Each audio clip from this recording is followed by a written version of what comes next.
गरीब केशव बंजारा भया, बालिद भरी विचार, मन इच्छा पूर्ण करी, खुद कबीर केशव अवतार। जगत गुरु तत्वदर्शी संत रामपाल जी महाराज जी के सानिध्य में दिनांक 7, 8, 9 नवंबर 2022 को दिव्य धर्म यज्ञ दिवस का आयोजन किया जा रहा है।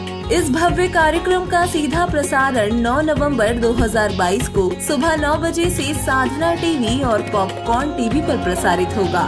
इस विशेष कार्यक्रम का सीधा प्रसारण आप हमारे सोशल मीडिया प्लेटफॉर्म पर भी देख सकते हैं।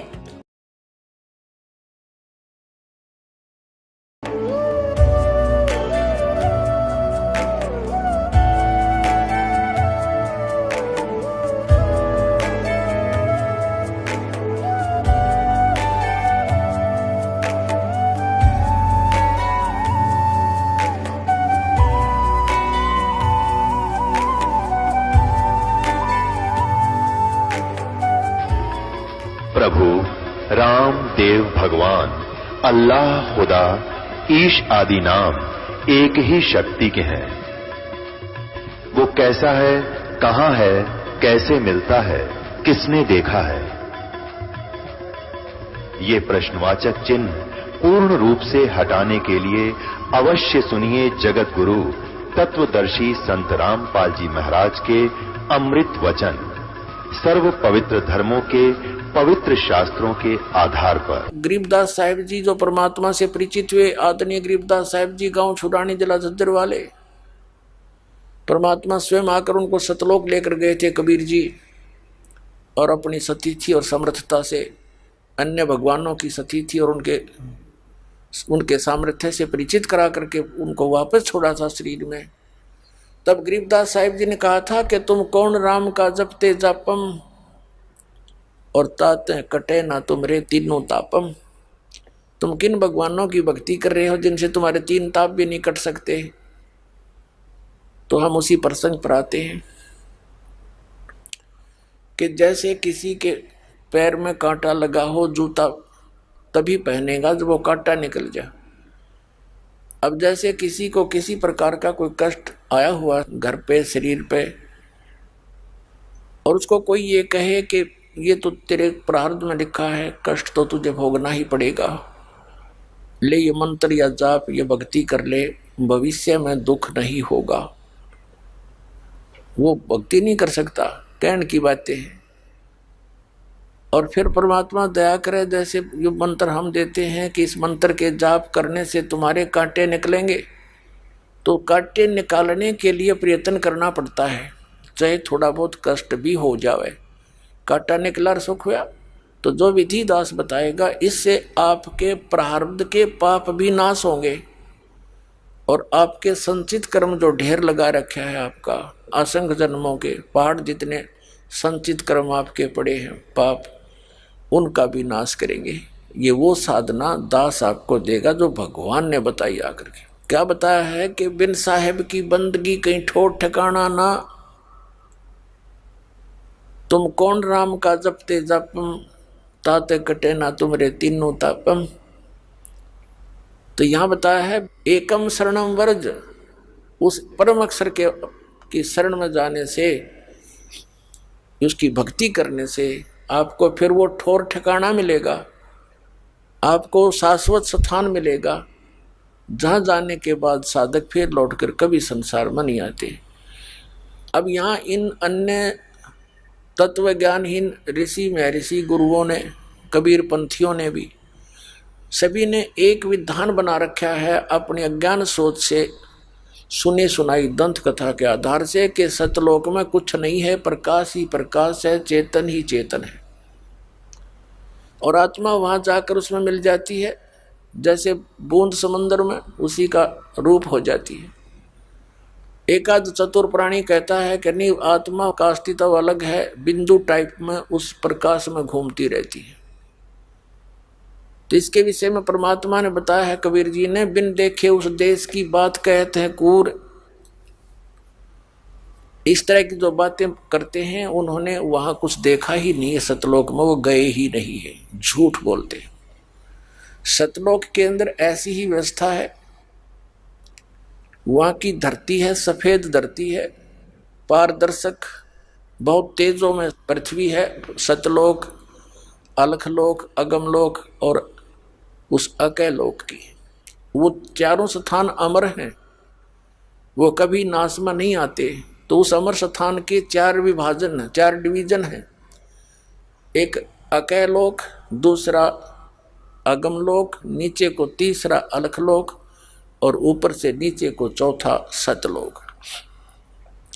फिर प्रत्येक इन 3 लोकों में, सतलोक, अलखलोक और अगमलोक में, इनके फिर 3-3 पोर्शन हैं। तो प्रत्येक लोक के सुन शिखर में वो परमात्मा, यानी टॉप मोस्ट प्लेस पे वो परमात्मा पूर्ण ब्रह्म सत्य पुरुष कबीर जी एक बहुत बड़े सिंहासन पर विराजमान है। बहुत सुंदर सिंहासन पर, सिर पे मुकुट है मालिक के, ऊपर सफेद छतर है और बहुत बड़ा गुम्बद है जैसे मंदिर नुमा होते हैं, और उसके बीच में परमात्मा विराजमान है। अपने आत्माओं, जो ये मंदिरों की बनावट बनी है, ये कोई यहाँ की कंस्ट्रक्शन नहीं थी। ये प्रत्येक लोक में प्रत्येक भगवान के, क्योंकि काल भगवान ने सतलोक की नकल करवाई है दुर्गा से, और उसने यहाँ उसकी नकल एज इट इज कर रखी है, लेकिन माल डुप्लीकेट है सारा।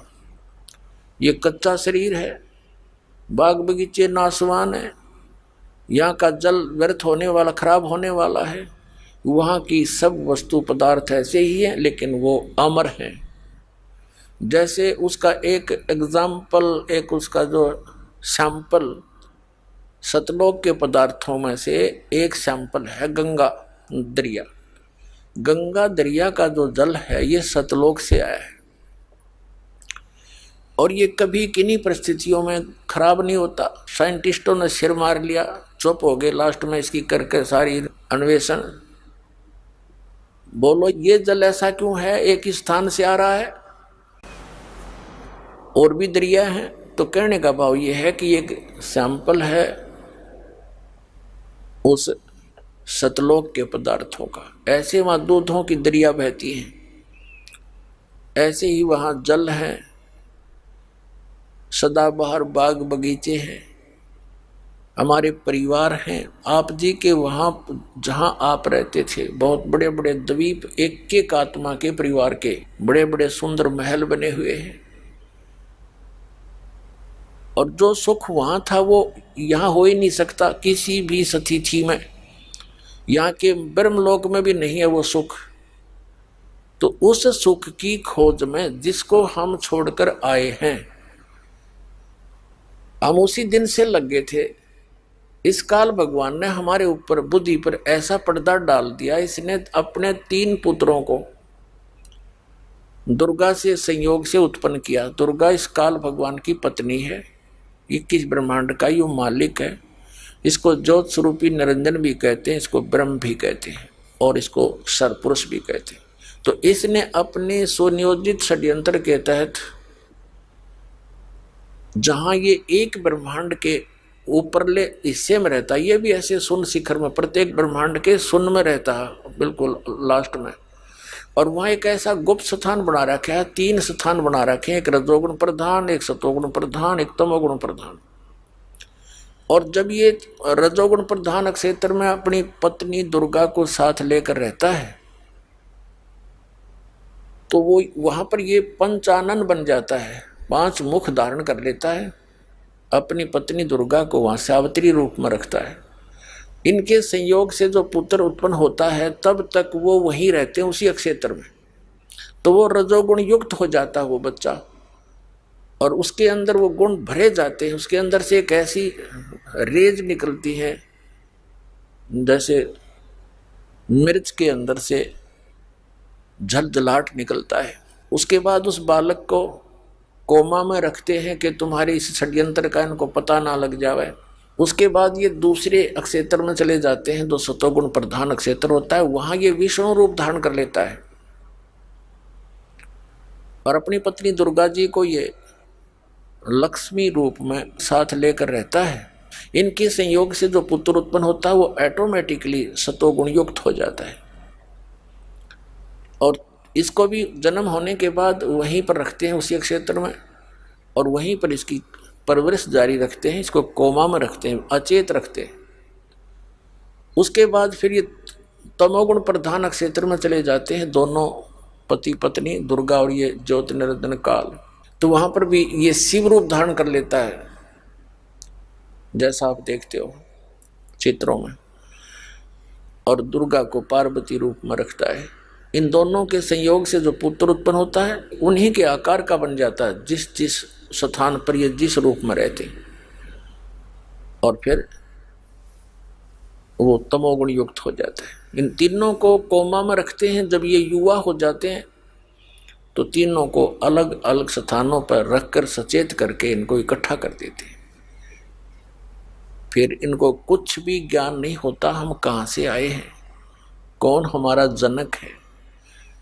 इसी प्रकार फिर इन्हीं के गुणों के प्रभाव से सभी प्राणी ऐसे प्रभावित हो गए, वो सब भूल गए अपनी शुद्ध बुद्ध, तुम कौन हो, कहाँ से आए हो। जैसे किसी ने कोई घुट्टी शराब की ला ली और पड़ा गली में, उसको पता ही नहीं तू कहाँ पड़ा है। किसी ने भांग पी ली, ला कर कमर सो गया, पड़ियारा कितने सर्दी आओ चाहे गर्मी आओ। तो ऐसे हमारे ऊपर ये प्रभाव है इनके तीनों गुणों का, तो हम भूल गए कहाँ से आए, कौन थे। तो अब हम भटक रहे हैं। आत्मा को उस सुख की अब भी तड़फ है जिसको ये छोड़ चुकी है, और उसके पाने के लिए ये कहाँ खोज रही है। इतनी जीव बुद्धि बना दी हमारी, जिसके पास धन नहीं है वो सोचता है धनवान सुखी। धनवान तो सुखी सपने में भी नहीं हो सकता, या भूल है हमारे। पैसा भी जायज हो, गढ़ा ना हो, तभी आदमी अपना नॉर्मल रह सकता है। किसी के पास 2 करोड़ रुपये हो गया आजकल, तो 2 करोड़ भी गणे को नहीं, और 2 करोड़ होते ही सोचा 10 करोड़ का काम शुरू करूं, कोई फैक्ट्री ला लूं। 2 करोड़ अपने लगा दिए, 2 करोड़ ले लिए ब्याज पे लोन किसी सरकार से या बैंक से, 1-2 करोड़ किसी रिश्तेदार से इधर उधर से कर लिए, और वो काम धंधा चला नहीं। चला तो और 36 पंगे उसके, कोई मशीन खराब होगी, कभी मजदूर हड़ताल कर रहे हैं, वो सिर दर्द और बढ़ा लिया। सपने में भी सुख नहीं हो सकता इन लोगों को। लेकिन जिसने जिस वस्तु का अभाव है वो सोचता है जिसके पास ये वस्तु ये सुखी है। तो परमात्मा कहते हैं तन दर सुखिया कोई नहीं देखा, कबीर जी कहते हैं, और जो देखा सो दुखिया हो। उदय अस्त की बात करे मन सबका करे विवेका हो। जो उदय अस्त के राजा भी बने हुए हैं, यानी पूरी पृथ्वी के शासक भी रहे हैं, परमात्मा कह रहे हैं मन ने इनके सबका झाड़ा ले रखा है, ये सपने में भी सुखी नहीं। चक्रवर्ती राजा भी लास्ट में संतों के पास जाता है, उनको नाक रगड़ता है, मेरा राज्य बना रहे, इसमें सुख सुविधा बनी रहे, शांति बनी रहे। तो फिर खाक सुखी वो। तो फिर क्या बताया है कि भाई सुरपति दुखिया, भूपति दुखिया, ब्रह्मा विष्णु महेश्वर दुखिया, जिन ये राह चलाई हो, और साच कहूं तो जग ना माने पर झूठ कही ना जाई हो। अरे तेरे ब्रह्मा विष्णु महेश्वर दुखिया, जिन ये राह चलाई हो। ब्रह्मा विष्णु महेश्वर को स्वप्न में भी सुख नहीं है। इनके इतिहास देख लो पिछले पढ़ के। नारद ने श्राप दे दिया विष्णु जी को, श्री राम रूप में कितने कष्ट उठाए, पत्नी कहीं, बच्चे कहीं, आप राजा बना रहो।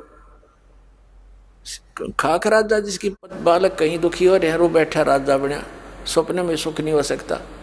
श्री कृष्ण जी का जीवन देख लो, जेल में जन्म, मामा दुश्मन, जरासिंह, शिशुपाल, रोज लट्ठम लट्ठा, अंत में पूरे परिवार के साथ, पूरे कुल के साथ विनाश को प्राप्त हुआ। तो परमात्मा कहा करते थे कि साच कहूं तो जग नहीं माने और झूठ कही ना जाई हो। और ये ब्रह्मा विष्णु, ये महेश्वर दुखिया, जिनके ऊपर तुम आधारित बने बैठे, जिसने यहाँ का जुगाड़ जोड़ रखा है काल भगवान का।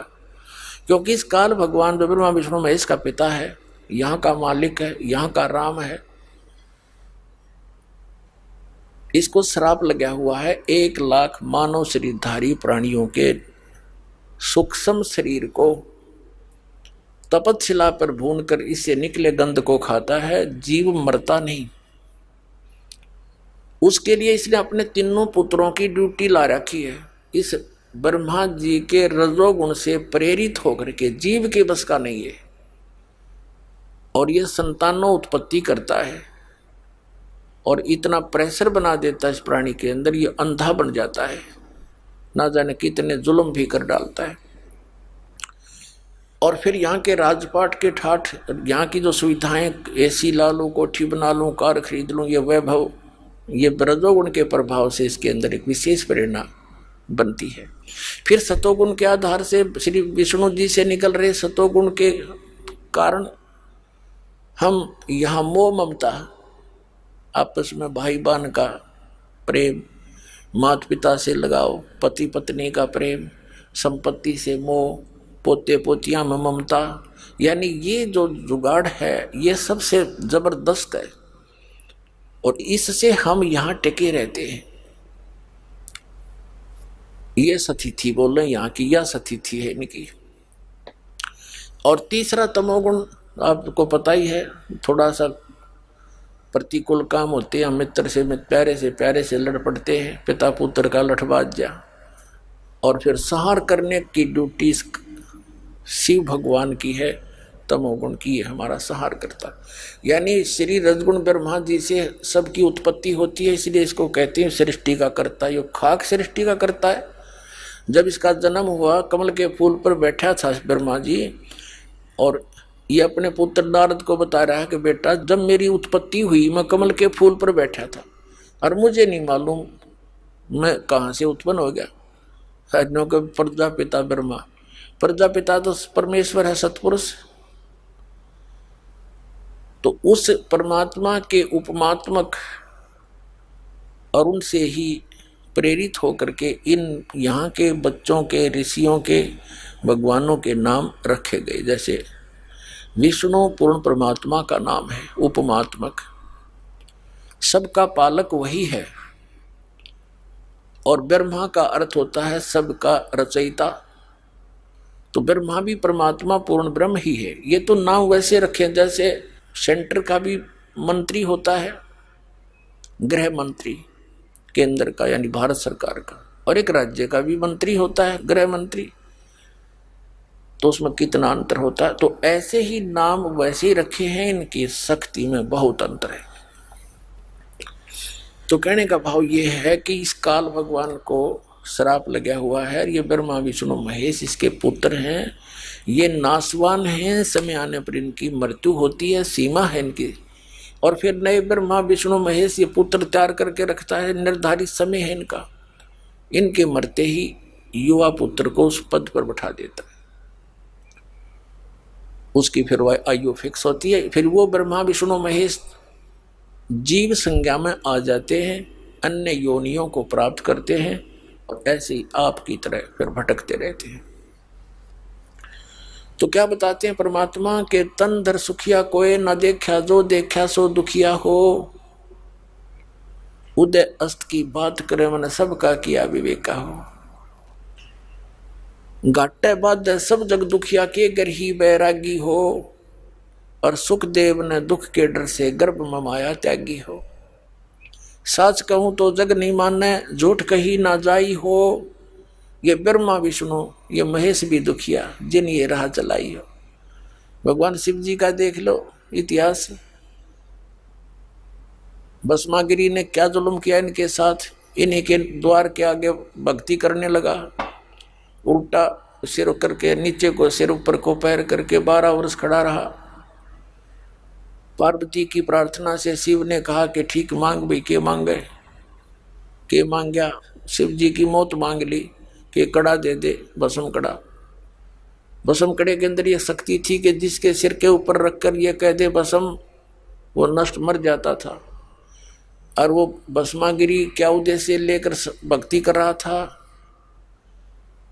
कि पार्वती प्राप्त करूंगा, पत्नी बनाऊंगा पार्वती को, शिव को मार दूंगा, इससे इसलिए कड़ा मांग रहा हूं। और शिव का पुजारी तमोगुण का। अब जब भगवान शिव जी ने वो दे दिया उसको कड़ा, भस्म कंडा, आत्माते ने बोला ले बोले शिव जी होशियार, तुझे मारूंगा, इसी उद्देश्य से मैंने ये भक्ति करी। अब बताओ, आगे समस्या शिव जी के ऊपर, आगे आगे भगवान, पीछे पुजारी मारने के लिए भाग रहा है। और भी कितनी समस्याएं हैं। जैसे एक बार पार्वती, जब दक्ष राजा के घर जन्म था, राजा दक्ष के घर पे जाके मृत्यु को प्राप्त होगी हवन कुंड में जल के। भगवान शिव गया वहां, लठ बजाया उनके लिया, झगड़ा किया खूब अपने ससुर के साथ। पार्वती को यानी मरी हुई उस अस्थि पिंजर को लेकर 10,000 वर्ष तक भटकता रहा, हाय पार्वती हाय पार्वती। और फिर भगवान ने उसका सुदर्शन चक्कर मार कर उसके टुकड़े टुकड़े करे। उस शक्ति के, माया के, यानी पार्वती समझो उसने दक्ष पुत्री के अस्थि पिंजरों के, तब उसका मोह टूटा। तो पुण्यात्मा परमात्मा कहे साच कहूं तब है तुम मानो को नहीं।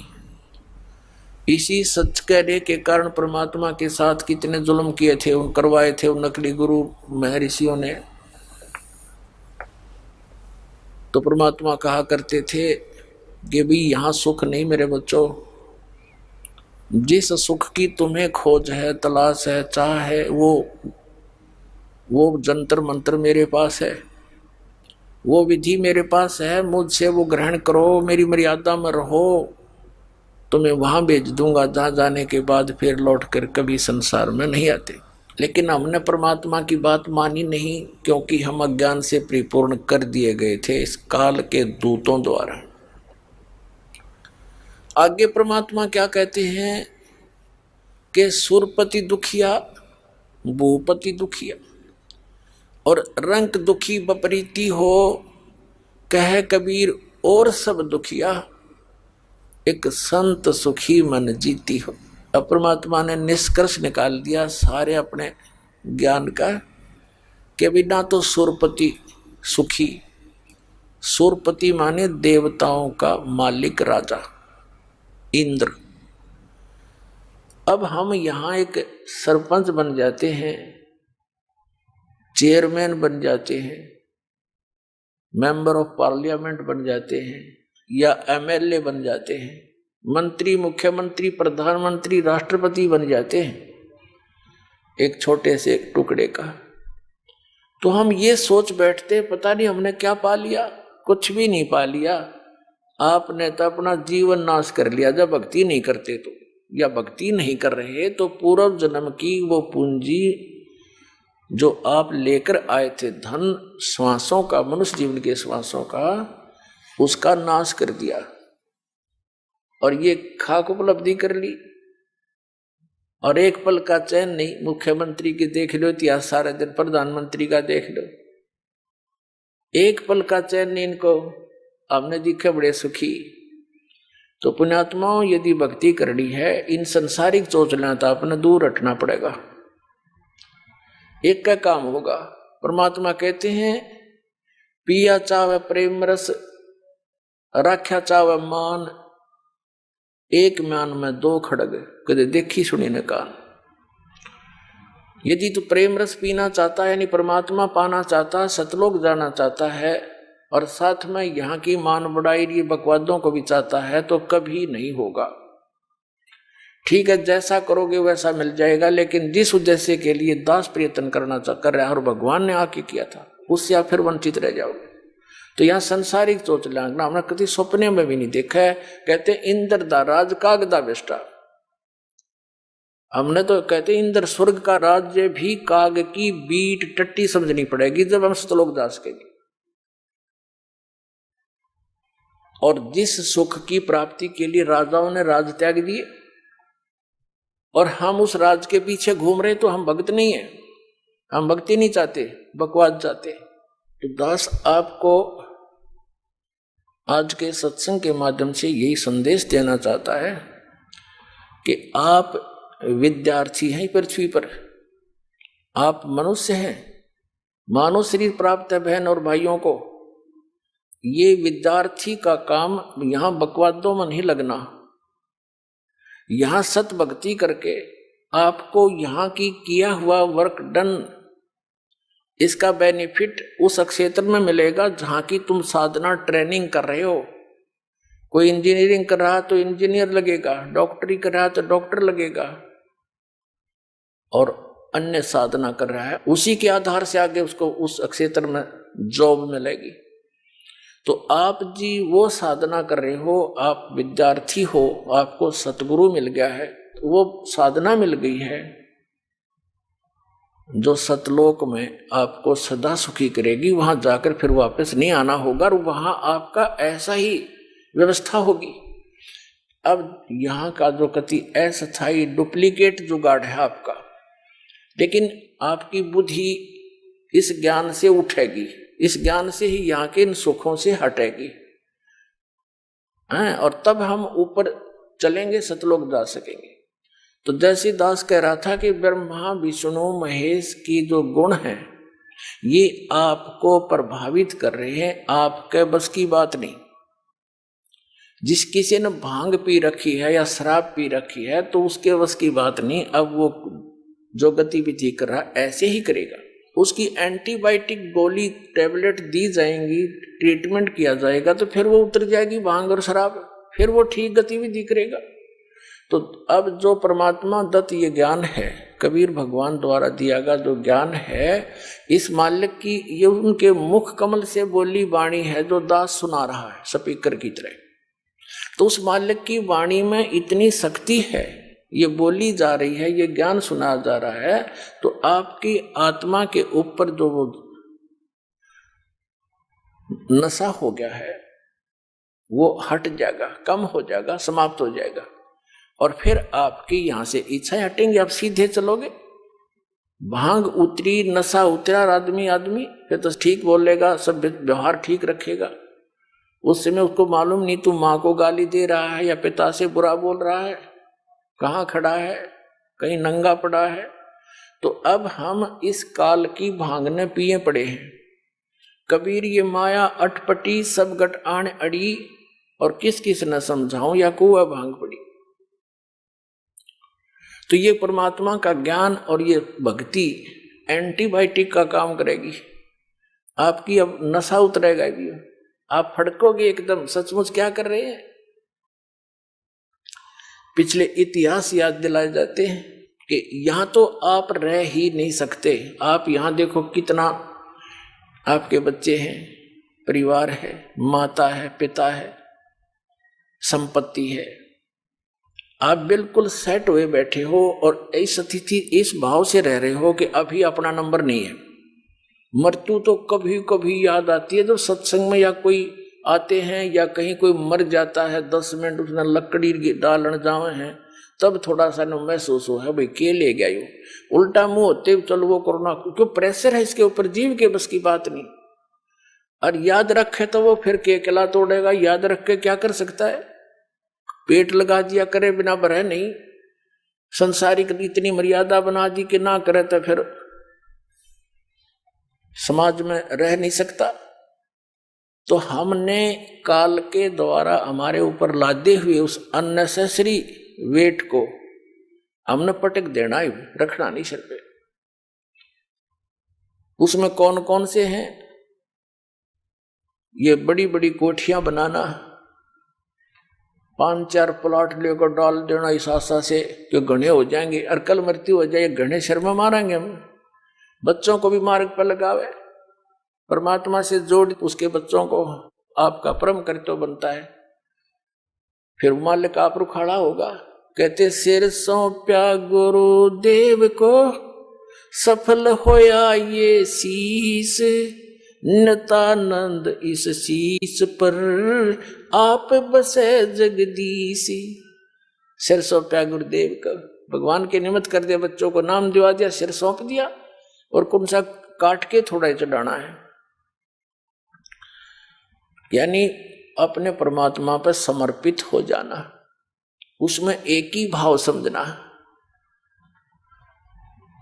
अब जैसे एक आश्रम के अंदर कुछ 5-7 भक्त रहा करते थे, गुरुजी उनको शिक्षा दिया करते थे कि भाई भक्ति मार्ग के अंदर गुरुजी के वचन को पालन करना अनिवार्य होता है। चाहे आपने अपनी क्रियाएं अच्छी लगती हो पर गुरुजी मना कर देता है तो आपने तुरंत त्यागनी होंगी, यदि मोक्ष और भक्ति लाभ चाहते हैं। भाई जो गुरु बचन पे डट गे रकट गे फंद 84 के। भाई जो गुरु बचन पे डट गे रकट गे फंद 84 के। कट गे फंद 84 के, रकट गे फंद 84 के। भाई जो गुरु बचन पे डट गे कट गे फंद 84 के। वस्तु मिली ठोड़ की ठोड़ मिट गी मन पापी की दौड़। वस्तु मिली ठोर की ठोर मिट गी मन पापी की दौड़। भरम मिटे मथुरा काशी के, भरम मिटे मथुरा काशी के। भाई जो गुरु बचन पे डट गे कट गे फंद 84 के। ऐसी शिक्षा दिया करता था। एक दिन उस गुरुजी ने सभी शिष्यों को बुलाया और कहा, पहले तो ये प्रवचन किया कि भाई गुरु की आज्ञा का पालन करने वाला शिष्य सफल होता है और गुरु की आज्ञा की अवहेलना करने वाला असफल होता है। फिर कहने लगा, भी एक काम करो, तुम मेरे सिर में 5-5 जूते मारो। सभी साथ साथ बैठे थे, सुन्न हो गए, सामने देख नहीं रहे, नीची गर्दन कर दी। तब गुरुदेव ने फिर कहा, भी मैंने आपसे क्या बोला है, गुरुजी की आज्ञा का पालन करना चाहिए। वो एक भी ना उठे, एक खड़ा हुआ, अपना जूता निकाला, गुरुजी के चरणों में जो आसन पर बैठे थे उनके नीचे बैठ गया जाके और उनके चरणों के निकट जाके अपने सिर में 5 जूते मारे। तब गुरुजी ने कहा, भाई डांडी मत मारे, तेरे सिर पे नहीं कहा, मैंने मेरे सिर पे कहा है। तब उसने क्या जवाब दिया विवेकवान व्यक्ति ने कि हे गुरुदेव, ये दास का शीश भी तो आपका ही है, क्या इस दास को आप अपना नहीं मानते? तब उसने कहा था, बेटा इसमें विवेक की आवश्यकता है और सिर सौंपना इसका नाम होता है, काट के नहीं देना। तो सिर सौंप्या गुरुदेव को सफल होया यो शीश। नित्यानंद इस शीश पर आप बसे जगदीश। तो उन बच्चों को भी मालिक तो जोड़ दे, पावर की करेक्शन दे दे उनसे। तो जो काम पावर से होगा वो हाथ से नहीं हो सकता, मैनुअली नहीं हो सकता। जैसे आटा पीसा करती हमारी माताएं, 1 घंटे में जाकर 2 किलो मुश्किल तो पीसा करती। अरे पावर कनेक्शन ले लिया, cut cut cut cut cut 1 घंटे में पीस दे 2 मन 80 किलो। तो कहने का भाव ये है कि जब हम मालिक से जुड़ जाएंगे तो हमारा सारा काम परमात्मा की शक्ति से होगा। तो जैसे प्रसंग जो चल रहा था कि इस परमात्मा की जो भक्ति है, इससे हमारा पहले तो वो कांटे निकलेंगे जिनके कारण आप दुखी हो, और फिर आपको राम नाम का जूता दिया जाएगा कि बच्चा भी से निकालिए मत ना, यानी मर्यादा भंग ना करना, भक्ति मत छोड़ना, ये राम नाम का जूता है। तो वो दुखी प्राणी सफल होगा इस मार्ग में, और जो सुखी हैं वो नाम भी ले लेते हैं, कुछ दिन के अंदर उनकी मान बढ़ाई नहीं छूटती, वो ज्ञान पूरा नहीं सुनते, वो बर्बाद हो जाते हैं, छोड़ जाते हैं इस मार्ग को। और उनके लिए वरदान है उन पुण्यात्माओं को जिनको ये संकट और कष्ट आया, जिसके कारण भगवान से जुड़े वो आजीवन नहीं दूर हो सकते, क्योंकि उनको पता है जब भगवान से दूर हो गए तो वो कैर फेर टूट जाएंगे। तो वो सफल होंगे। या फिर जो सुखी भी हैं और ज्ञान सही ग्रहण कर लेंगे, मालिक के समर्पित हो जाएंगे, कनेक्शन नहीं कटने देंगे, तो पावर साथ रहेगी भगवान की, उनको सद्बुद्धि बनी रहेगी, वो भी सफल होंगे। लेकिन अधिकतर वो लोग आखिर में बिगड़ ही जाते हैं। तो इसलिए प्रार्थना दास की है कि ज्यादा ज्ञान सुनना पड़ेगा आपने। एक दिन ज्ञान सुन लिया, 2 दिन सुन लिया, कुछ 2-3 वर्ष लग कर फिर कहते हैं हमने ज्ञान हो गया। या भूल भी मारती प्राणी को, ये भी काल की एक जाल होता है। जीव को ज्ञान हो सकता है, ज्ञान हो गया तो उसके ऊपर टिक नहीं सकता। तो मालिक की पावर साथ रहेगी तो उस ज्ञान पर वो टिका भी रह सकता है। टिका रहना आवश्यक है, ज्ञान होना तो बहुत दूसरी चीज है। यानी संत बनना, साधु भक्त बनना, ये अनिवार्य है। परमात्मा कहते हैं गोरख से ज्ञानी गणे और सुख दे यति जहान और सीता सी बहु भारिया, ये संत दूर स्थान। गोरख परमात्मा से ज्ञान प्राप्त करके गोरख ज्ञानी पाक गया था। कबीर साहब के साथ गोष्ठी हुई थी, डलेट हो रहा था, सिद्धि से पहाड़ का सोना बना दिया था उसने अपने वचन से, और भी बहुत सी सिद्धियां थी। तब परमात्मा ने कहा था कि जंतर मंत्र जोग निभाई, कबीर साहब ने कहा था। और कहते हैं गोरखनाथ सिद्धि में बुल्या अटूणे टामण हंड फूल्या, जंतर मंत्र जोग निभाई काल चक्र जमजोरा खाई, तुम हो जम की फर्दी माही। तब गोरखनाथ जी को ज्ञान हुआ, परमात्मा से उपदेश प्राप्त किया, ज्ञान से ग्रहण किया। उस ज्ञान को सुनकर आगे ला ज्ञानी पा गया, पूरा ज्ञान सुनावे, बहुत से चेले भी बना लिए बगैर किसी आज्ञा के, उसका अपना बैठा बैठाया। और ज्ञानी कब आ गया? भाई गोरख जैसा ज्ञानी नहीं, मालिक से ज्ञान प्राप्त करके आप प्रभु में बैठे। या बीमार खावा हमने 10 बाबा करणीय मिल जाएंगे, बड़ा भाई इसने तो सारे श्लोक गोट रखे हैं, इसने तो भाई कति सारे वाणी याद कर रखी है, वो टीटी पाक जाएगा, काल दाव लगा जाएगा, भगवान से कनेक्शन कट जाएगा, तो वो फिर सदा के लिए दुखी, फिर शुरुआत होगी इसकी। तो परमात्मा कहते हैं गोरख से ज्ञानी गणे सुख दे जति जहान और सीता सी बहु भारिया संत दूर स्थान। जैसे भाई सीता जैसी सती पत्नी नहीं हो सकती, परमात्मा कई सीता बहुत गड़ी है, सती बहन बेटियां बहुत हैं, ये भी भूल मत करो। और सुखदेव जैसे यति बहुत हैं जो अपने धर्म कर्म पर ब्रह्मचर्य पालन का करते हैं। और गोरख जैसे ज्ञानी गणे संत दूर स्थान, साधु संत भक्त बनना ये बड़ी दूर घर है उसका, यानी इस मर्यादा के अंदर रहना, सत भक्ति करना, मान बड़ाई से दूर रहना, यहाँ के संसारिक चोचलों से बच के रहना, इनकी कति स्वप्न में इच्छा नहीं करना, वो संत है। कहते संत दूर स्थान, ऐसे साधु बनना बड़े दूर की बात है, लेकिन बनेंगे जब हम इस मार्ग पर चल रहे हैं। तो इस प्रकार इस ज्ञान को सुनते रहना, और दास के मुख से सुनोगे और ज्यादा असर होगा। क्योंकि जैसे एक तो प्रधानमंत्री कहे ये सड़क बना दो बरवाड़ा से लेकर दौलतपुर तक, तो अगले दिन मट्टी पड़नी शुरू हो जाएगी, उस पर कार्य शुरू हो जाएगा। और उसने एक आम आदमी कहे या कोई अधिकारी कहे उससे हटकर कोई भी कि ये बना दो, सपने में ना बने, वो बात दोनों वर्ड एक जैसे ही बोल रहे हैं।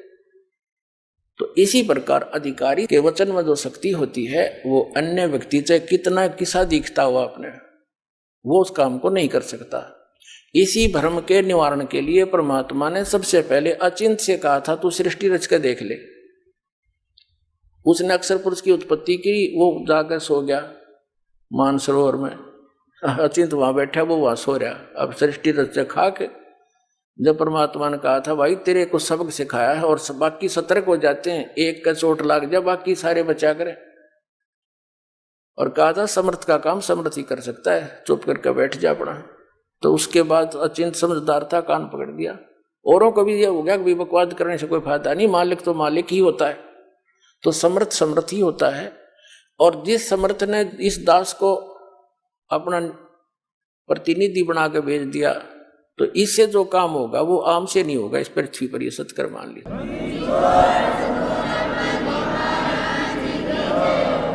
ये इसलिए बताया जाता है कि फाउल पॉइंट हो जाएंगे, मार खा जाते हो आप।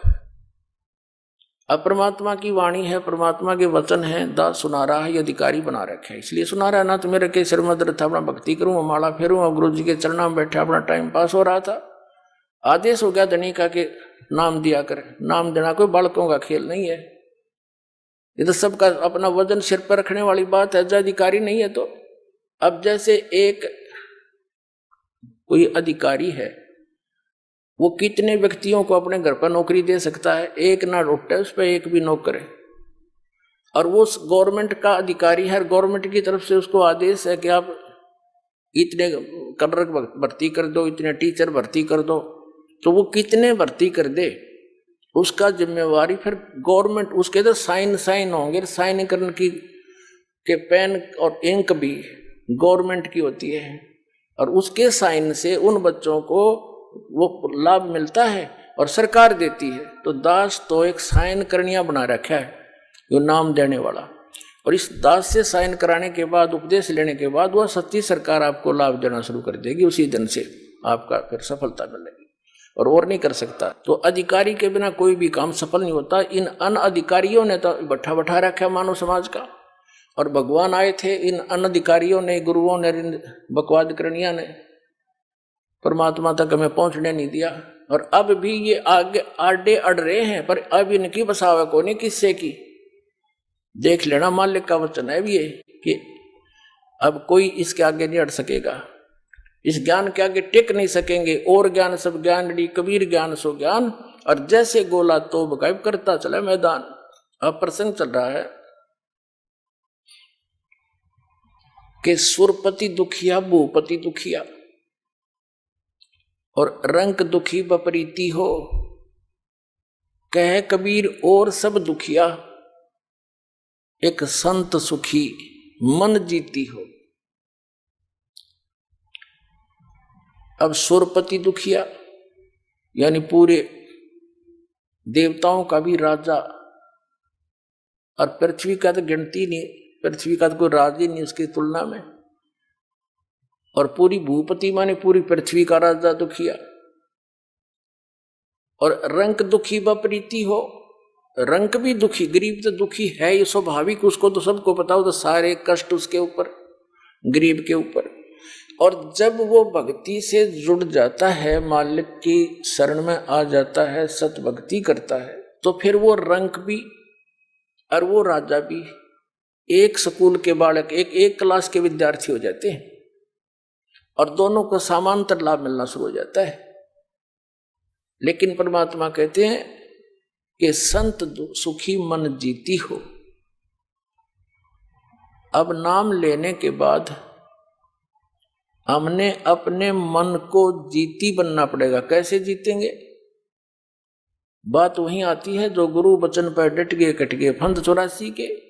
इस ज्ञान से मन डटेगा, इस ज्ञान से मन की रुकावट बनेगी, और ये मन फिर ऐसा हो जाएगा। ये बिल्कुल तो समाप्त होता नहीं, क्योंकि ये भी यहाँ 21 ब्रह्मांड का मालिक, ये काल है, उसका एजेंट है ब्रह्म का। इसको इस ज्ञान से आत्मा इतना टाइट कर देगी, देखो ये हानि नहीं पहुंचा सकता। जैसे दास का जन्म किसान परिवार में हुआ, हम देखा करते थे जो बैल ज्यादा फूफा करता था उसको टाइट रस्से से बांध देते थे, उसकी रेंज कम कर देते थे, उसके सिर सर मारने की, तो उसकी कुछ सीमा होती थी, उस तक ही वो फूफा कर सकता था, हानि नहीं पहुंचा सकता था।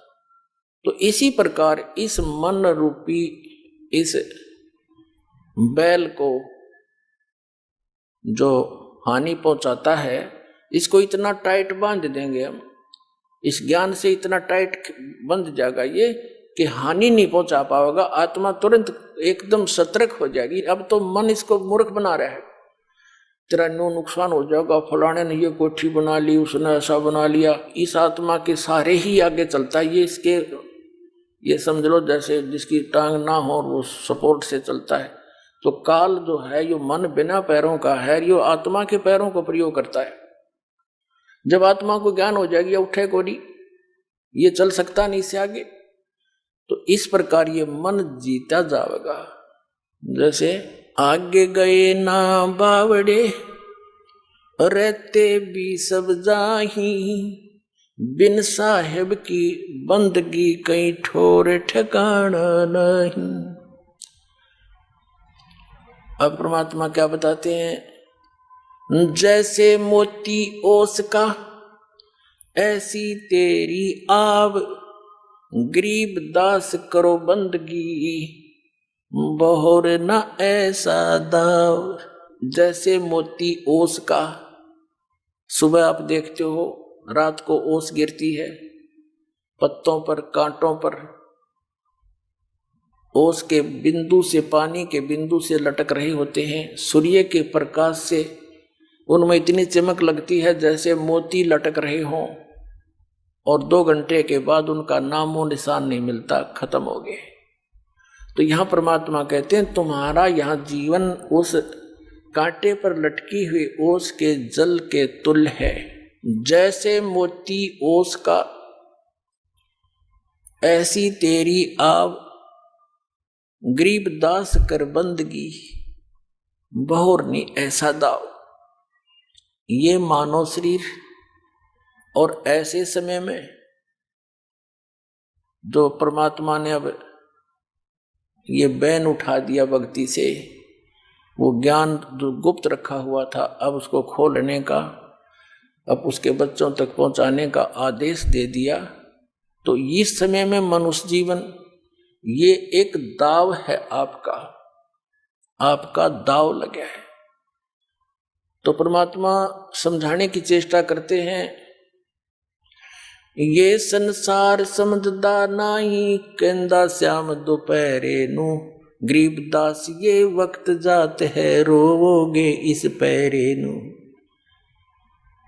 परमात्मा कबीर परमेश्वर जी ने 600 वर्ष पहले आदरणीय धर्मदास साहिब जी की चिंता का निवारण करते हुए कहा था। क्या चिंता थी धर्मदास जी को? धर्मदास जी का जो लड़का था नारायण दास नाम था, और आदरणीय धर्मदास साहिब जी बहुत बड़े सेठ धनी व्यक्ति थे, बनिया थे, वैश्य थे। परमात्मा से मिलन से पहले उनका एक पुत्र हो चुका था नारायण दास, और वो काल का दूत भेज रखा था उसके। जब परमात्मा उनको मिले और धर्मदास जी ने परमात्मा की प्रत्येक बात को सत्य मानकर अन्य उपासना आन उपासना छोड़ दी। आइए अब हम उन श्रद्धालुओं के अनुभव जानते हैं जो जगत गुरु तत्वदर्शी संत रामपाल जी महाराज जी से दीक्षा प्राप्त कर चुके हैं तथा उनके द्वारा बताए गए भक्ति मार्ग पर चल रहे हैं। सर नमस्कार। नमस्कार जी। सर क्या नाम है आप? मेरा नाम अनूप रावत है। अनूप जी कहाँ से आए हैं आप? मैं सल्ट अल्मोड़ा उत्तराखंड से आया हूँ जी। सर संत रामपाल जी महाराज से कब जुड़े आप? संत रामपाल जी महाराज जी से दास ने 2004 में दीक्षा ली थी। सर संत रामपाल जी महाराज से नाम दीक्षा लेने से पहले आप क्या भक्ति साधना करते थे? मैं जी कोई भक्ति उक्ति नहीं करता था, जो मेरे मम्मी पापा करते थे मैं बोलता था सब ये ढोंग है, और मैं तो शुरू से ही बचपन से ढूंढता था कि कुछ और है मामला, लेकिन मुझे पता नहीं था क्या है। सर संत रामपाल जी महाराज की शरण में कैसे आई?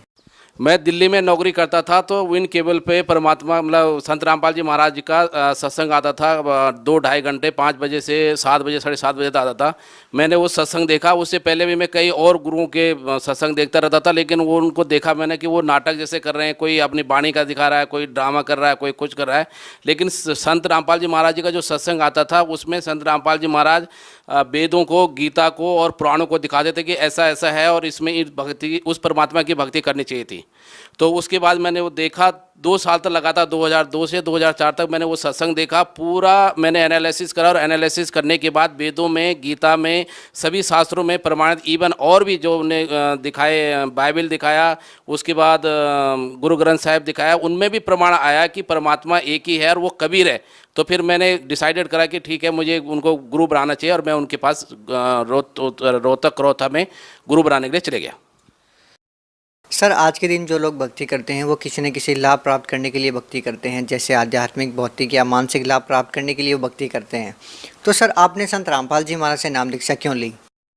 मैंने मोक्ष के लिए नाम लिया, और परमात्मा की दया से मैं थोड़ा बहुत रोजी रोटी तो कमा ही रहा था, दिल्ली में अपने परिवार का भरण पोषण करा था, लेकिन मैं मोक्ष के लिए मुझे वो लिया था क्योंकि थोड़ा मेरी संस्कृत सही थी। तो जितने भी हमारे आचार्य थे या शास्त्री थे जिनने हमें पढ़ाया था, उन्होंने बोला था कि मोक्ष सबसे बड़ी बात होती है, मनुष्य योनि का एक ही मकसद है, मोक्ष प्राप्त करना। सर संत रामपाल जी महाराज की शरण में जो भी जाता है उनको आध्यात्मिक, भौतिक और मानसिक लाभ कोई न कोई लाभ तो जरूर होता है। सर आपको क्या लाभ मिले संत रामपाल जी महाराज की शरण में जाने के बाद? परमात्मा स्वरूप हमारे गुरुजी संत रामपाल जी महाराज जी से मुझे बहुत से लाभ हुए। सबसे पहले 2004 में जब मैंने मालिक से नाम उपदेश लिया तो मेरी गवर्नमेंट जॉब लगी। मैं स्वास्थ्य विभाग में उत्तराखंड में फार्मासिस्ट की पोस्ट पे आ गया, जबकि 13 साल से मैं ऐसे ही लटक रहा था। उसके बाद यहाँ पे नौकरी लगने के बाद परमात्मा की दया से परमात्मा ने मेरे को हल्द्वानी जैसी जगह में एक प्लॉट भी खरीदवाया। प्लॉट खरीदवाने के बाद मैंने उसमें आज 200 गज में अपना बहुत अच्छा परमात्मा ने मेरे को एक कोठी दे रखी है। ये मेरे को लाभ है। उसके बाद शारीरिक लाभ, मेरे को बहुत खांसी होती थी हर हमेशा, जब भी मौसम चेंज होता था मेरे नाक से नाक बहती रहती थी। और उसके बाद परमात्मा ने धीरे धीरे वो करके मैं जैसे साधना करता रहा तो वो भी मेरा ठीक हो गया। और उसके अलावा मैं बहुत से दारू पीता था, इतना दारू पीता था कि मेरे को किसी भी चीज़ का कोई कॉकटेल ही नहीं होता था। 2-3 टाइप अलग अलग टाइप के ब्रांड मिलाने के बाद भी कॉकटेल नहीं होता था, तो वो भी इतने पीता था, वो भी छूट गया मेरा। उसके बाद मैं बीड़ी सिगरेट पीने का तो चेन स्मोकर था। एक डॉक्टर ने मेरे को बोला था कि तुम्हें अपने दांत से या बीड़ी सिगरेट से, तो इसलिए मेरे को वो भी फ़ायदा रहा। उसके अलावा और भी कई आध्यात्मिक लाभ हुए, सांसारिक लाभ हुए और मानसिक लाभ हुए। मेरा मन आज की डेट में परमात्मा को संपूर्ण पाने के बाद बिल्कुल एकदम स्थिर हो गया है। सर, जैसा कि देखा जाता है कि संत रामपाल जी महाराज से जो भी श्रद्धालु नाम दीक्षा लेता है उनको नशा मुक्त करने में संत रामपाल जी महाराज का विशेष योगदान होता है। सर, जैसा कि आज के दिन सरकारें बड़ी बड़ी योजनाएं लागू करती है नशा मुक्त भारत बनाने के लिए, सर संत रामपाल जी महाराज ऐसी क्या दवाई देते हैं कि जो भी श्रद्धालु उनसे नाम दीक्षित होता है वो नशा छोड़ देता है? संत रामपाल जी महाराज जी हमें जो शास्त्र अनुकूल साधना बताते हैं, वो शास्त्र अनुकूल साधना से फायदा होता है। गीता में लिखा हुआ है कि भगवान बोलते हैं अर्जुन को, ये अर्जुन यदि शास्त्र विधि पूजा करेगा तो तेरे को सब लाभ होगा, और जो व्यक्ति शास्त्र अनुकूल साधना नहीं करता है उसको कोई लाभ नहीं होता। तो परमात्मा हमको शास्त्र अनुकूल साधना बताते हैं, और उस शास्त्र अनुकूल साधना से जो लाभ इंसान चाहता है, हर आदमी बीड़ी खूब पीता है लेकिन बोलता है मैं छोड़ना चाहता हूँ, दारू खूब पीता है कहता है यार मैं छोड़ना चाहता हूँ, तो परमात्मा वो इच्छा उसकी उस शास्त्र अनुकूल साधना से, उन मंत्रों के सिमरन से वो पूरी हो जाती है। परमात्मा ऐसा कोई जादू टोना कुछ नहीं करते, कोई झाड़ फूक नहीं लगाते। परमात्मा एक्चुअल भक्ति बताते हैं जो वेदों में, गीता में और पुराणों में लिखी हुई है। सर, आपने अभी मंत्र सिमरन की बात कही। यदि आज के दिन देखा जाए तो हिंदुस्तान के लोगों की सोच ये हो गई है कि मंत्रों के जाप करने से किसी भी व्यक्ति का कैंसर जैसी बीमारी कैसे ठीक हो सकती है, एड्स जैसी बीमारी कैसे ठीक हो सकती है। तो ये क्या कारण है कि आज के दिन लोगों का भक्ति से विश्वास उठ गया है, लोगों का विश्वास साइंस की तरफ ज़्यादा हो गया है? परमात्मा बोलते हैं कि जैसे कबीरदास जी के लिए उसमें लिखा हुआ है, वेदों में लिखा हुआ है कि कबीर अंगारी ऐसी बम्बारी ऐसी रितधामा स्वरज्योति ऐसी, कि वो जो कबीर जो है वो अंगारी ऐसी माने पाप के पाप को भी काटने वाला है, बम्बारी ऐसी माने बंधनों के बंधन को भी छुड़ाने वाला है, और रितधाम वो रितधाम में रहता है। लेकिन मोस्टली जितने भी भक्ति करते हैं या समझते हैं वो सोचते हैं कि परमात्मा निराकार है और उससे उनको लाभ नहीं हो पा रहा। लेकिन यदि वो शास्त्र अनुकूल साधना करेंगे और एक्चुअल मार्ग पे चलेंगे, क्योंकि वो सही रास्ते पे है ही नहीं। यदि कोई बच्चा स्कूल न जाके कहीं दूसरी जगह जाएगा तो उसका रिजल्ट खराब ही होगा। तो इसलिए जो सही भक्ति करेगा और अपनी उन साधनाओं का, मंत्रों का जो सिमरन लिखा हुआ है वेद और गीता उनमें शास्त्रों में, तो तभी उसको फायदा होगा। अदरवाइज उसके अलावा फायदा नहीं होना है, क्योंकि साफ लिखा हुआ गीता में कि शास्त्र अनुकूल जो भक्ति नहीं करता उसको कोई लाभ नहीं होता, उसकी कोई मुक्ति नहीं है और उसको कोई फायदा होना नहीं। सर, एक बात ये भी जहन में आती है कि आज तक किसी भी संत ने शास्त्रों के अनुसार भक्ति बताई ही नहीं या लोगों को समझ में नहीं आई। ऐसा क्या है कि संत रामपाल जी महाराज ही केवल शास्त्रों के अनुसार भक्ति बताते हैं? इतने सारे धर्मगुरु हैं, लाखों की तादाद में उनके समर्थक भी हैं, वो क्यों नहीं शास्त्रों के अनुसार भक्ति बताते? जो और धर्मगुरु हैं इनको कुछ पता ही नहीं था। इनका जो भी पुराना लगा हुआ था, जैसे कि हम गांव में कोई भक्ति करते हैं जी, ठीक है मेरे दादा ने ऐसा बताया था, मेरे उनने ऐसा बताया था, हम तो इतने टाइम से कर रहे हैं, क्योंकि उनको खुद पता नहीं था तो वो अपने अनुयायी को क्या बताते हैं। वो तो महिमा के भूखे होने के कारण आज भी अपने अनुयायी को बरगला रहे हैं कि तुम किसी और गुरु के शरण में मत जाना, दूसरा गुरु नहीं बदलना चाहिए। जबकि परमात्मा की साफ सी वाणी है कि जब तक आपको सच्चा गुरु नहीं मिलता तब तक 10-5 गुरु करो आप। और जो व्यक्ति साधन, जैसे हम हिंदू धर्म में हैं तो जो गीता और 4 वेद और पुराण हमारे कहते हैं उसके अनुसार हमको भक्ति करनी चाहिए, क्योंकि आध्यात्म में हमारे लिए वो ही संविधान है। जैसे हिंदुस्तान में रहने के लिए हमारे लिए संविधान है, वैसे ही हमारे आध्यात्म में संविधान गीता और 4 वेद पुराण हैं। इसी तरह जो मुसलमान भाई है उनके लिए कुरान शरीफ, वो एक्चुअल में देखें कि कुरान शरीफ में किस चीज़ की साधना करनी है और वो भगवान कौन है। इसी तरह से बाइबल में साफ लिखा हुआ है कि परमात्मा सशरीर है और उसने 6 दिन में सृष्टि रची है और 7 दिन में तख्त पर जा बैठा। लेकिन उनको नहीं पता एक्चुअल में जो हमारे वेद हैं या जो गीता है, जो पुराण है, जो बाइबल है, पवित्र बाइबल है, पवित्र गुरु ग्रंथ साहिब है और पवित्र कुरान शरीफ है, उसमें जो गूढ़ रहस्य हैं उनको, जो ये धर्म के वो व्यक्ति हैं या जो धर्म के साधक हैं उनको पता नहीं है कि इसके अंदर एक्चुअल गूढ़ रहस्य कौन है और किस भगवान की पूजा का उसमें संकेत दिया गया है। सर, क्या इस प्रकार का भी आपके जो सत्संग समागम है, इस प्रकार की कोई व्यवस्था है कि कितने दिन में श्रद्धालु नाम दीक्षा लेने के बाद लाभ मिलना शुरू हो जाता है? जैसे कि कैंसर जैसी भयानक बीमारी कितने दिन में ठीक हो जाएगी, या फिर और भी जो बीमारी है वो कितने दिन में ठीक हो जाएगी? क्या इसकी कोई समय सीमा है? इसकी समय सीमा कुछ नहीं है, जैसे उसने नाम ले लिया परमात्मा से तो उसी टाइम से उसका स्टार्ट हो जाता है, लेकिन उसके अंदर दृढ़ विश्वास होना चाहिए। दृढ़ विश्वास को तब होगा कि जबकि परमात्मा, हमारी ज्ञान गंगा किताब है, साधना चैनल पर परमात्मा का सत्संग आता है, वो अपना देखे और देखने के बाद पूरी वो करे, छानबीन करे। अभी 84 लाख योनि का सौदा है, ये कोई लाख 2 लाख या 10 लाख 15 करोड़ का सौदा नहीं है, 84 लाख योनि का सौदा है। बहुत मुश्किल से मनुष्य जीवन मिलता है। वो देखे पूरा वेद में, पुराण में, कुरान में, जो हमारे ज्ञान गंगा किताब है उसको ले और पूरा एनालिसिस करके, जैसे इस दास ने 2 साल परमात्मा का पूरा सत्संग देखा, किताबें पढ़ी, अपनी गीता बाइबल से, पुराण से, कुरान इनसे मिलाया और मिलाने के बाद भक्ति में आया, तो उसको जब दृढ़ विश्वास हो जाएगा, जब वो साधना करेगा तो उसके अंदर शंका नहीं रहनी चाहिए। यदि उसके अंदर शंका नहीं है और तब वो संत रामपाल जी महाराज जी के बताए हुए शास्त्र अनुकूल साधना करा है तो उसको लाभ मिलना निश्चित है। सर, आप लोग क्यों प्रचार कर रहे हैं? आपका क्या स्वार्थ है? आप लोगों को क्यों समझा रहे हैं? ऐसा है कि ये हम काल के जाल में फंसे हुए हैं। गीता में परमात्मा ने सृष्टि रचना के बारे में बताया, हम काल के जाल में फंसे हैं। ये कभी हमें गधा, कभी कुत्ता, कभी घोड़ा, कभी सुअर बनाता है और कभी मनुष्य योनि देता है, वो परमात्मा की दया से। तो इसी तरह से हम अपने भाई उनको सब बताना चाहते हैं, क्योंकि हम सभी आत्माएं हैं और हम ये चाहते हैं कि सभी आत्माओं को यहाँ से कल्याण हो। जैसे हमको साधना, सही साधना मिल गई है, तो इसी तरह से हम उनको बताना चाहते हैं कि वो भी काल के जाल से, कल गधे, कुत्ते, सुअर और इससे बनने से बचें और मोक्ष को प्राप्त करें। जैसे गीता के अध्याय नंबर 18 के श्लोक नंबर 86 में लिखा है कि सर्वधर्माम परित्याज माम एकम शरणम व्रज अहम त्वा सर्वपापे भ्याम मोक्षामि मा शुच। तो उस मोक्ष को प्राप्त करने के लिए कि वहां चल जाएंगे, फिर जन्म मृत्यु नहीं होगा और फिर हम गधे कुत्ते घोड़े यहाँ संसार में नहीं बनेंगे। गीता में साफ लिखा हुआ है कि तू उस परमात्मा की भक्ति कर जिसके शरण में जाने के बाद कि फिर यहाँ मनुष्य योनि में नहीं आना पड़ेगा, क्योंकि साधन के अनुसार हिसाब से आप भक्ति करेंगे तो तब आपको लाभ होगा। जैसे और नकली जो गुरु हैं उनका आप, जैसे गीता के अध्याय नंबर 15 के श्लोक नंबर 1 में बताया हुआ है कि ऊर्ध्व मूलम अध शाखम वाला जो श्लोक है कि ऊपर को मूल वाला, नीचे को शाखा वाला, जो वृक्ष को जड़ से लेके पत्ते तक बता देगा, वो तत्वदर्शी संत है। सिर्फ उसी तत्वदर्शी संत की शरण में जाने से बोलते हैं कि तेरा ये मोक्ष कट सकता है, मोक्ष हो सकता है और रोग कट सकते हैं। सर, ये लोग कैसे डिसाइड करें कि कौन शास्त्र के अनुसार भक्ति बता रहा है और कौन शास्त्र के अनुसार भक्ति नहीं बता रहा? इसके लिए हमारे जितने भी धर्म ग्रंथ हैं, जैसे मान लीजिए हम हिंदू धर्म में हैं तो हमारे लिए 4 वेद और गीता इसके लिए प्रमाण है। जो पुराणों के अंदर जो गीता का ज्ञान है वो हमारे लिए प्रमाण है। जैसे हिंदू उसमें मुस्लिम धर्म में हमारे भाई लोग हैं तो उनके लिए पवित्र कुरान शरीफ में जो साफ लिखा है वो अपनी कुरान शरीफ को एक बार फिर से पढ़ें कि किस भगवान कौन है, किधर को इशारा है। उसके बाद हमारे सिख भाई जो हैं वो अपने पवित्र गुरु ग्रंथ साहिब को पढ़ें कि उसमें गुरु नानक जी ने किस परमात्मा की तरफ को संकेत किया कि वो परमात्मा कौन है।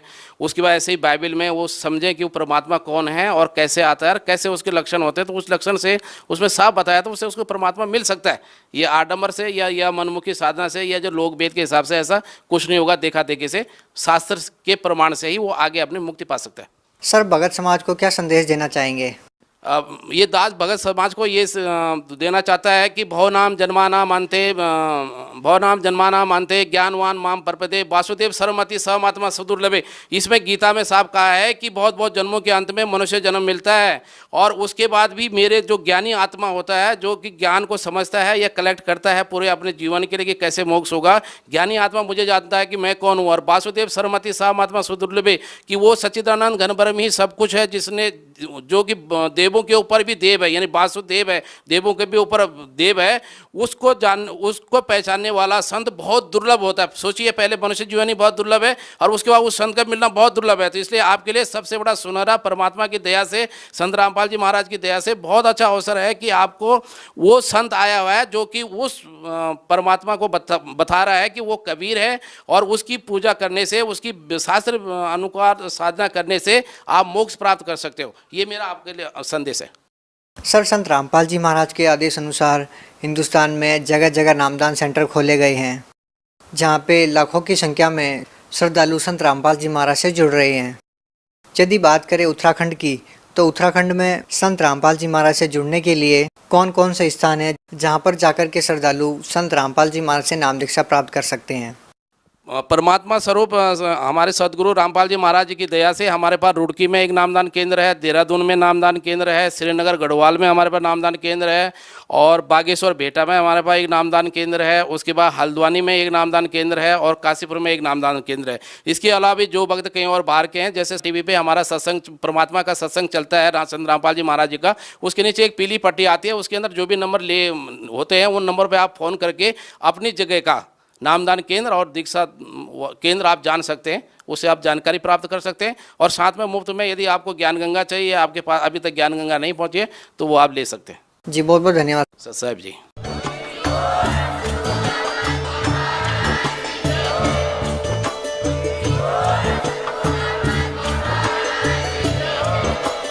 आप सुन रहे थे जगत गुरु तत्वदर्शी संत रामपाल जी महाराज जी के मंगल प्रवचन। अधिक जानकारी के लिए विजिट कीजिए हमारी वेबसाइट www.jagatgururampalji.org। संत रामपाल जी महाराज जी के शुभ आशीर्वाद से पूरे विश्व भर में 500 से भी ज्यादा नाम दीक्षा केंद्र हैं, जिन पर संत रामपाल जी महाराज जी द्वारा ऑनलाइन निशुल्क नाम दीक्षा दी जा रही है। अपने नजदीकी नाम दीक्षा केंद्र का पता करने के लिए संपर्क करें 8222880541।